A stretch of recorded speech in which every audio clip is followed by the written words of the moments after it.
পদ্মা তীরে ৩.৫ বছর আগে উদ্বোধন করা হয় দোতলা ভবন সহ চকচকে রেল স্টেশন। প্ল্যাটফর্ম থেকে উঁকি দিলেই চোখে পড়ে রূপপুর পারমাণবিক বিদ্যুৎ কেন্দ্রের কুলিং টাওয়ার। স্টেশন ইয়ার্ডে সারি সারি ওয়াগন থাকলেও নেই ট্রেন চলাচল।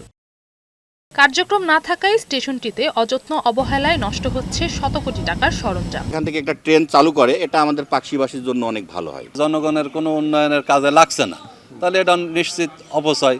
এটা না করলেও মানে মনে হয় কোনো সমস্যা হইতো না। এখান থেকে ঢাকাগামী হোক যেখানে হোক একটা রুট তৈরি করে দেওয়া যায় কিনা, এটা জন্য আমরা পাকশিবাসী আপনাদের মাধ্যম দিয়ে আবেদন করছি। পারমাণবিক বিদ্যুৎ কেন্দ্রের ভারী মালামাল পরিবহনে স্টেশনটির প্রয়োজনীয়তার কথা বলা হলেও প্রকল্পের মাস্টার ট্রান্সপোর্টেশন পরিকল্পনাতেই ছিল না এটি। বিশেষ মহলকে সুবিধা দিতেই এই প্রকল্প বাস্তবায়নের অভিযোগ উঠেছে। আমরা হতাশ যে এখানে একটা রেল যোগাযোগের কোনো কিছুই সুবিধা পায় না এখানে আমরা পাকশিবাসী হিসাবে।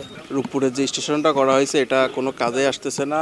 বিদ্যুৎ কেন্দ্রের কাজে রেলপথের ব্যবহার নিয়ে ধোঁয়াশায় রেল বিভাগ। সম্পূর্ণ জাহাজ ভর্তি যখন ডিমান্ড আসবে তখনই একটা জাহাজ এখানে নোঙর করবে। তাহলে ইপিজেড বা উত্তরাঞ্চলে যে মালামাল ডিমান্ড সেটা দিয়ে সম্পূর্ণ একটা জাহাজের ডিমান্ড ফুলফিল করে একটা জাহাজ মংলা পোর্টে আনলেই মংলা পোর্ট থেকে ইপিজেড পর্যন্ত কিন্তু মালামাল আনতে পারে। অলরেডি রেল লাইনে কানেকশন হয়ে গেছে, এখন ডিমান্ডের উপর নির্ভর করতেছে। বিকল্প বাণিজ্যিক ব্যবহার নিয়ে অনিশ্চয়তার কথা জানালেন এই রেলওয়ে কর্মকর্তা।